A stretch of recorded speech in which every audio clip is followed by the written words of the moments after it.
अब वक्त है सबसे बड़े इलेक्शन शो अब की बार किसकी सरकार का, जिसमें हम आपके लिए लेकर आते हैं चुनावी राज्यों की सियासी खबरें। आज हम आपको जेवर में बीजेपी के मेगा शो की लेटेस्ट तस्वीरें दिखाएंगे, लेकिन सबसे पहले आज की 3 सुर्खियों पर आइए एक नजर डालते हैं। आज की 3 बड़ी खबरें। पहले तो जेवर इंटरनेशनल एयरपोर्ट से जुड़ी हुई ही बड़ी खबर। आज उत्तर प्रदेश को भारत ही नहीं बल्कि एशिया के सबसे बड़े एयरपोर्ट का तोहफा मिलने वाला है। करीब 1 घंटे के बाद नोएडा में जेवर में इंटरनेशनल एयरपोर्ट का शिलान्यास होगा। प्रधानमंत्री नरेंद्र मोदी इस मौके पर मौजूद रहेंगे। एक तस्वीर रखेंगे हम आपके सामने। दूसरी बड़ी खबर, नोएडा में दुनिया के चौथे सबसे बड़े एयरपोर्ट की नींव रखी जानी है और इसका इलेक्शन कनेक्शन भी है। जी हां, पश्चिमी उत्तर प्रदेश की पॉलिटिक्स पर इसका बड़ा असर पड़ सकता है। 2022 के चुनाव में बीजेपी को जेवर हवाई अड्डे से बड़े फायदे की उम्मीद है।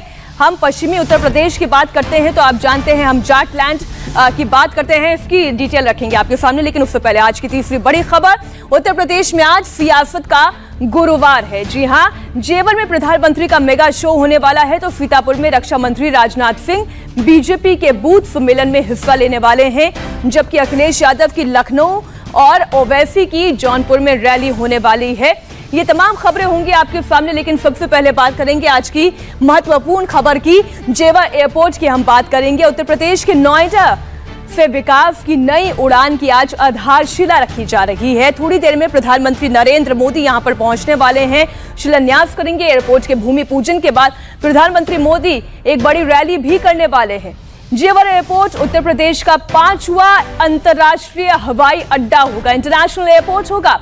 पीएम मोदी एयरपोर्ट के भूमि पूजन के बाद बड़ी रैली करेंगे। उत्तर प्रदेश सरकार जेवर एयरपोर्ट को 2022 से पहले बड़े वादे को पूरा करने के तौर पर पेश कर रही है। यह एयरपोर्ट उत्तर प्रदेश के चुनाव में गेम चेंजर साबित हो सकता है। विधानसभा चुनाव से पहले जेवर एयरपोर्ट के शिलान्यास और प्रधानमंत्री मोदी की रैली से बीजेपी को बहुत सारी उम्मीदें हैं। वो क्या क्या उम्मीदें हैं हम रखेंगे एक एक करके आपके सामने। प्रधानमंत्री की इस मेगा रैली की तैयारियां भी जोर शोर से हुई हैं। ये 2 तस्वीरें आप देख रहे हैं। पहली तस्वीर तो प्रधानमंत्री की, जहां पर आज मेगा रैली होनी है, वहां पर तैयारियां पूरी हो चुकी हैं। और दूसरा, हम ये ग्राफिक एनिमेशन के जरिए आपको बता रहे हैं कि जब एयरपोर्ट तैयार हो जाएगा तो फिर इसका लुक कैसा होगा, ये कैसा दिखाई देगा, कितने रनवे होंगे। साउथ रनवे, वीवीआईपी टर्मिनल की बात कर ले, नॉर्थ रनवे की बात कर ले, यहाँ पर एयरपोर्ट का अपना होटल होगा, इसके अलावा इसकी लंबाई चौड़ाई कितनी होगी, वो तमाम बातें आपके सामने। 2022 के चुनाव में अब ज्यादा वक्त नहीं बचा है। ऐसे में मोदी योगी की जोड़ी का पूरा फोकस बड़े प्रोजेक्ट्स पर, उन्हें पूरा करने पर है। यानी शुरुआत तो करनी ही है बल्कि उसे अंजाम तक भी पहुंचाना है। पिछले 10 दिनों में प्रधानमंत्री मोदी उत्तर प्रदेश को 3 बड़ी सौगातें दे चुके हैं। 16 नवंबर को पीएम मोदी ने पूर्वांचल को उत्तर प्रदेश के सबसे बड़े एक्सप्रेसवे की सौगात दी थी। उसके बाद महोबा में बड़े सिंचाई प्रोजेक्ट के लोकार्पण के साथ झांसी में बुंदेलखंड को 3250 करोड़ की सौगात दी। और आज पश्चिमी उत्तर प्रदेश में इंटरनेशनल एयरपोर्ट का शिलान्यास करने जा रहे हैं। तो फिर चाहे उत्तर प्रदेश का वो पूर्वांचल का बेल्ट हो, वो वेस्टर्न उत्तर प्रदेश यानी पश्चिम की बात हो, नजर इस वक्त प्रधानमंत्री नरेंद्र मोदी की पूरे उत्तर प्रदेश के ओवरऑल डेवलपमेंट पर है। अब इंटरनेशनल एयरपोर्ट 2022 की जंग में बीजेपी का ये बड़ा मुद्दा भी होगा।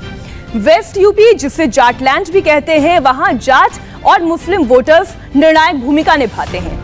एक और विपक्ष जाट और मुस्लिम का गठजोड़ कर रही है तो मोदी योगी की जोड़ी का फोकस विकास पर है। आपको बताते हैं कि पश्चिमी उत्तर प्रदेश का पूरा सियासी समीकरण क्या है। आइए ग्राफिक्स रखते हैं हम आपके सामने। देखिए, सबसे पहले बात अगर हम जाटों की करें तो यहां पर उनकी आबादी 17% है। जाट हाल के दिनों में काफी नाराज भी रहे, लेकिन तीनों कृषि कानूनों को जैसे ही वापस लेने का फैसला केंद्र सरकार की ओर से लिया गया, जाटों की नाराजगी को दूर करने की दिशा में यह पहला कदम हुआ। मुस्लिमों की आबादी यहां पर 30% की है, एससी आबादी 18%, ओबीसी आबादी यहां पर 22% की है। ओबीसी कोटे से मंत्रिमंडल में जगह देना, चाहे वो उत्तर प्रदेश की सरकार हो या फिर केंद्र की सरकार हो, यहां पर एससी और ओबीसी समाज को भी अपने साथ लाने में मोदी और योगी दोनों सरकारें कामयाब रही है। तो अब ये जो जाट और मुस्लिमों का समीकरण है, इसे कुछ हद तक तोड़ पाने में क्या ये कामयाबी बीजेपी को हासिल हो पाएगी, ये आगे भविष्य बताएगा। बहरहाल मुजफ्फरनगर दंगों के बाद से वेस्ट उत्तर प्रदेश की पॉलिटिकल पिक्चर में जाट और मुस्लिम अलग हो गए। इसी दौरान बीजेपी ने जाटलैंड में तकरीबन क्लीन स्वीप कर लिया। जाटलैंड में बीजेपी का स्ट्राइक रेट आपको दिखाते हैं, 38 सीट का स्ट्राइक रेट। अगर 2012 के चुनावों को हम देखें तो वहीं 2017 के चुनाव आते आते ये स्ट्राइक रेट 109 का हो गया, यानी जाटलैंड में भी बम्पर जीत हासिल की मोदी सरकार ने। और अब क्या यही ट्रेंड बना के रख पाती है योगी की सरकार, ये देखने वाली बात होगी। 2022 से पहले सियासत फिर से टर्न ले रही है और फिर जाट प्लस मुस्लिम समीकरण बनाने की तैयारी है। आपको बताते हैं कि उत्तर प्रदेश के कौन कौन से जिले हैं जहां पर जाट और मुस्लिम वोटर्स 50% से ज्यादा है। इनमें सहारनपुर, मुजफ्फरनगर, बिजनौर, मेरठ, शामली, मुरादाबाद, रामपुर, मथुरा के अलावा बागपत, आगरा, अलीगढ़ और कैराना है। जेवर में बनने वाला नोएडा इंटरनेशनल एयरपोर्ट, अब हम उसकी बात करते हैं कि ये इतना स्पेशल क्यों है। आइए ये भी हम ग्राफिक्स के जरिए आपको बताते हैं। वर्चुअल ग्राफिक्स से समझिए कि ये अपने आप में इतनी खासियतों से भरा क्यों है। इसकी लागत 29,650 करोड़ की है। वैसे तो एयरपोर्ट 6,200 हेक्टेयर जमीन पर तैयार किया जाएगा, लेकिन अगर फर्स्ट फेज की बात की जाए तो इसका फर्स्ट फेज का एरिया करीब 1,334 हेक्टेयर का है और फर्स्ट फेज में ही एयरपोर्ट के 2 रनवे तैयार कर लिए जाएंगे। फर्स्ट फेज में एयरपोर्ट एक टर्मिनल से शुरू होगा और इसकी कैपेसिटी की अगर बात की जाए 178 एयरक्राफ्ट को एक साथ खड़ा करने की कैपेसिटी ये नोएडा इंटरनेशनल एयरपोर्ट रखता है। अब आप ये सोचेंगे कि इसकी पहली उड़ान कब होगी, तो सितंबर 2024 तक इसकी पहली उड़ान आप देख पाएंगे। और अब आपको दिखाते हैं इसके इनॉग्रेशन से पहले अयोध्या की एक झलक।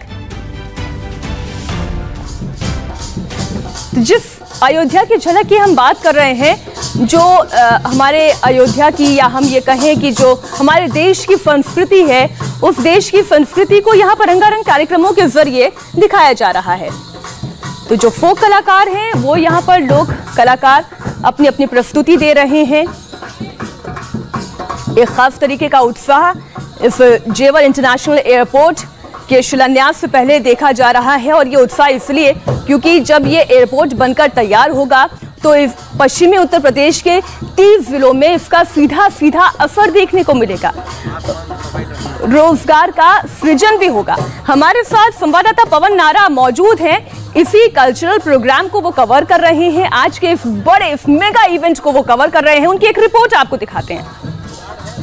नोएडा इंटरनेशनल एयरपोर्ट का शिलान्यास करने के लिए प्रधानमंत्री नरेंद्र मोदी पहुंच रहे हैं और लोक कलाकार यहां प्रस्तुति दे रहे हैं। ये अयोध्या का फरुआ डांस है जिसमें बांस पर चढ़कर इस तरह से डांस किया जा रहा है।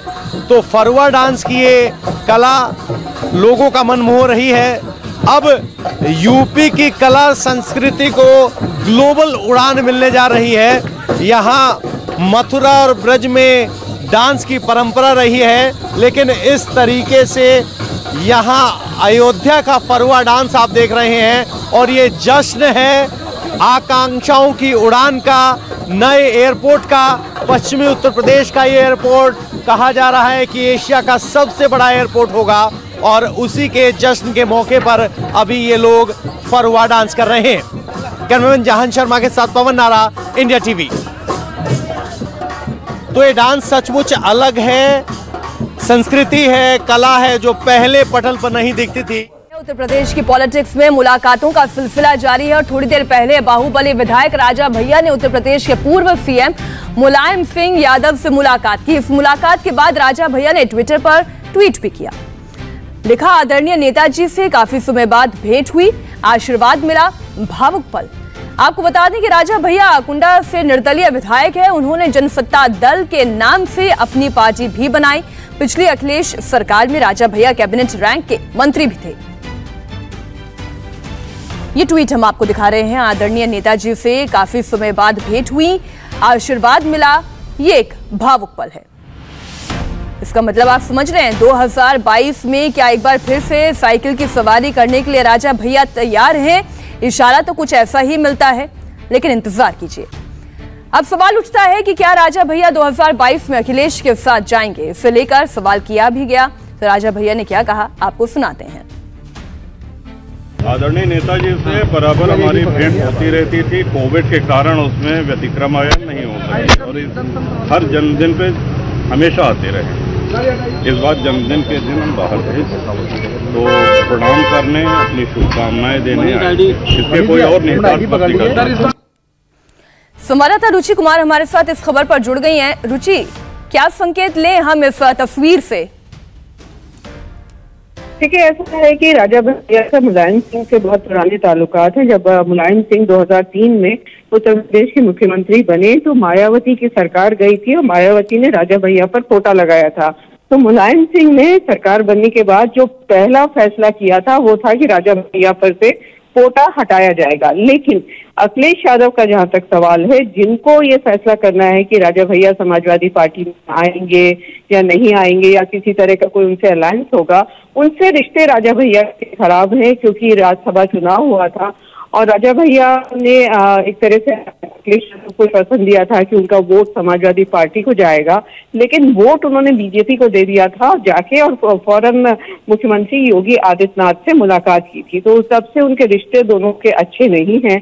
तो राजा भैया इसको औपचारिक मुलाकात बता रहे हैं। तो ये बताना मुश्किल है कि आने वाले चुनाव में इस मुलाकात का क्या असर होगा। इंडिया टीवी हर वक्त हर जगह डाउनलोड करने के लिए सर्च करें India TV news Google play store या ऐप स्टोर पर।